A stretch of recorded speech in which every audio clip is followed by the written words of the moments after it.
Developing good habits in football has never been easier, and with so much of distraction these days, people can't even stick to their old habits, let alone develop new ones. And if you've clicked on this video because you've had habits in the past that never seem to stuck or are not helping you anymore, then you've come to the right place, because today I will show you 4 habits that will boost your game right now. Now, the first habit comes from the man who decided to make our lives difficult because an apple fell on his head, and that is Isaac Newton. Now, Newton's first law, which is also known as the law of inertia, states that an object at rest wants to stay at rest, and an object that is moving wants to keep moving. And if you've ever tried to start a new habit, the reason why it's so difficult is because momentum is not on your side. And every time you stop and you start again, you're resetting your momentum, which makes it harder and harder for you to keep up with your habit. And the idea here is to trick your brain into thinking that you haven't actually stopped, but you've only momentarily paused, so that when you want to go back to that thing, it will be much easier for you to pick it up from where you actually stopped. So for example, in the next training session, you want to try a new dribbling drill.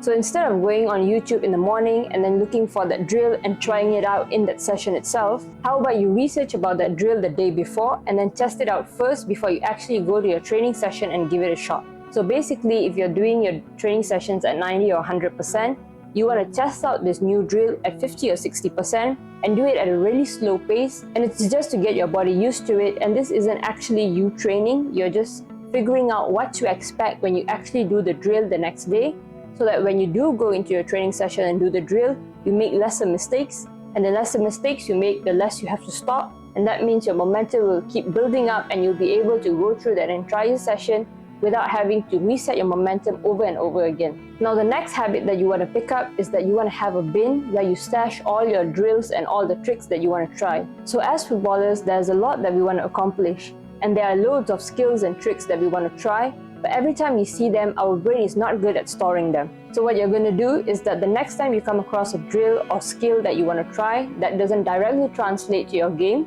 and you want to save it for a later time, write down the name of that drill or save that video that you found on your phone, so that you can come back to it later and then try it again. This will not only avoid you from feeling left out or feeling less accomplished because you are unable to do the skills and drills, but it'll also free up your brain so that you can think about other things that are more meaningful and not worry about all the skills and tricks. Now, habit number 3 is that having deadlines is going to be your reality check. Whenever you want to achieve a goal, having a time horizon in which you want to achieve it will ensure that you actually achieve that goal. So if you have a yearly goal that you want to achieve, break that down into monthly milestones that you can then check every time you reach the end of the month. And then when you have those monthly milestones, break them down into weekly goals that you can check for yourself at the end of the week. And then to reach those weekly goals, you need to have daily tasks that you can do that will take you one step closer to those weekly goals, that will inherently lead you to those yearly goals that you set for yourself. And make sure every goal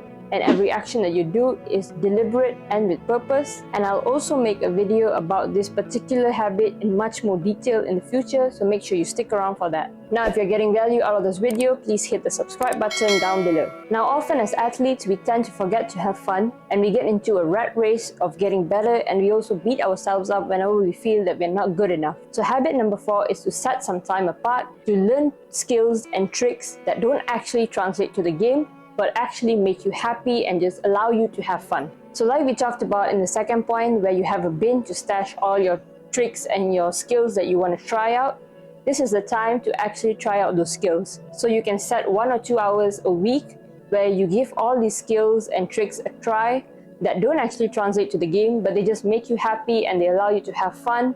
And remember, even if you make a mistake, just let it go and try again, because this isn't actually a training session. This is just you having a kickabout and having fun.